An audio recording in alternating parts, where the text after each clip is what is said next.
Los efectos de espacio-tiempo son muy utilizados en la producción musical porque nos permiten tanto crear espacios en el imaginario sonoro como generar algún efecto de sonido interesante.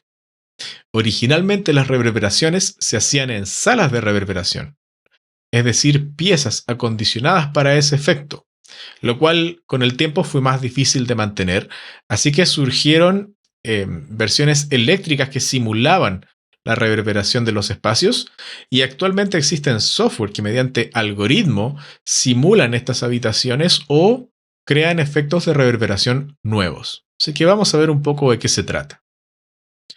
Hablemos un poco de la reverberación y el eco. El fenómeno es el mismo, pero hay un parámetro que hace que una reverberación pase a ser un eco o un eco pase a ser una reverberación. Y es que cuando uno reverbera, uno emite una señal, esta rebota en el ambiente, en una muralla, por ejemplo, y vuelve al punto de escucha. Entonces, si el tiempo que demora en volver la señal es menor de 100 milisegundos, hablamos de una reverberación. Si es más de 100 milisegundos, es un eco. ¿Y por qué este límite? Porque cuando ya es un eco, se percibe como una segunda fuente que está más lejos, una fuente virtual. Sin embargo, cuando es reverberación se siente como una continuación del sonido original. Y esa es la diferencia entre una reverberación y un eco. Arriba mío pueden ver distintos tiempos de RT60 que se llama, que es una forma de medir la reverberancia de una sala, qué tan reverberante es una sala. Y como dice en el texto, el tiempo RT60 es el tiempo en que se demora en atenuarse 60 decibeles la señal. Entonces yo emito un sonido de prueba, estoy midiendo en el punto de escucha los decibeles y cuando detecte que hay una intensidad 1000 veces menor, es decir, 60 decibeles menos, ese es el tiempo RT60 de la sala. Si una sala es más reverberante, ese tiempo se va a demorar mucho más, como una iglesia, por ejemplo. Pero si estoy en una sala anecoica en que está todo absolutamente tratado para que no haya reverberación, el tiempo deberá ser cero. Y como mencioné anteriormente, existen reverberaciones acústicas y eléctricas. Las partes de una señal reverberada son las que se ven a continuación en este esquema.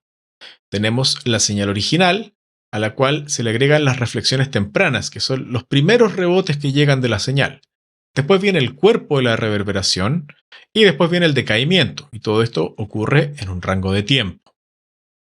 El tiempo que transcurre entre que se escucha la señal original y llegan las reflexiones tempranas se conoce como pre-delay.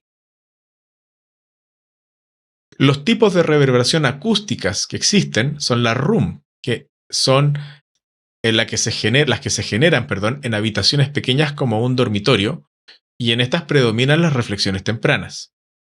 Una chamber o cámara son cámaras de reverberación como las que yo te mencioné anteriormente, y hay menor presencia de reflexiones tempranas o early reflections que las de las room. Las hall son de espacios grandes como salas de conciertos, teatros. Tienen un mayor pre-delay porque la señal tiene que viajar más antes de rebotar con una muralla y hay aún hay mayor decaimiento de las frecuencias de las early reflections. Las River catedrales, que se imaginan más o menos de qué estamos hablando, son tiempos de reverberación de hasta 10 segundos. Son grandes reverberaciones y muchas superficies reflectantes. También existen las electromecánicas, que son las river plates, que se consiguen de la siguiente forma. Imagínate que tienes una lámina gigante metálica y tienes un micrófono de contacto pegado en un lado y en una esquina, y en otra esquina del otro lado tienes un receptor. Entonces, al reproducir un sonido con este micrófono, o este parlante, mejor dicho, perdón, de contacto, se produce una vibración en el metal que llega al receptor. Y eso suena parecido a una reverberación. Y por eso se llama la reverberación de placa o la plate reverb, porque hay una placa literalmente metálica y uno lo que hace es jugar con la posición del emisor y del receptor para cambiar los tiempos y las características tímbricas de la reverberación. La Spring Reverb, que es la típica de los amplificadores de guitarra.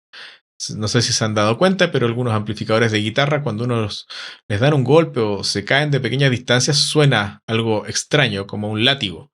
Pues bien, es porque adentro hay resortes. La señal pasa por resortes que al moverse generan un efecto similar al de una reverberación. Y era una forma económica de poder agregar un efecto a amplificadores de guitarra y, como decía anteriormente, de no tener una sala gigante para reverberar, ¿sí? Estas se llaman las canoas de reverberación. Y también hay digitales, como las de convolución, que se analiza una muestra de una sala digitalmente para emularla. Esto es que yo voy a una catedral, por ejemplo, hago una medición, se la paso a un computador y el computador trata de repetir la reverberación para nuevas señales, hace un modelo de la catedral. Las Bloom, que funciona que a medida que pasa el tiempo hay mayor volumen de reverberación. Es algo absolutamente simulado. Las Shimmer, que pasa por alteraciones de tono, generalmente una octava más aguda, por ejemplo.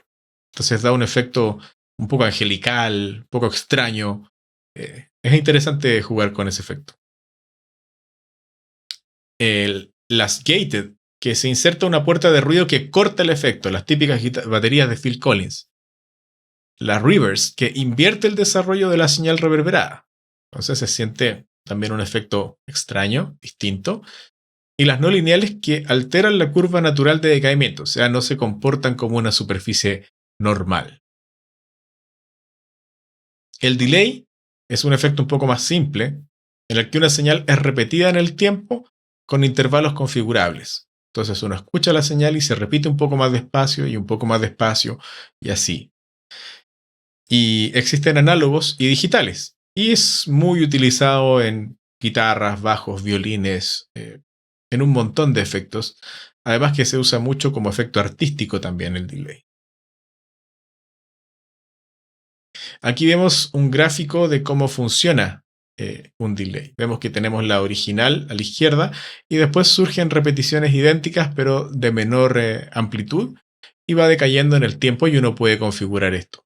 El tiempo de feedback generalmente se relaciona con cuántas veces repito y el tiempo de decay es también qué tanto se atenúa. Y está el mix o el wet que aparece en algunas partes, que es qué tan presente, perdón, está la señal original versus las duplicaciones. Es una forma de corregir el volumen general del efecto en el fondo. Y eso básicamente son los efectos de espacio-tiempo, que son muy utilizados en la actualidad.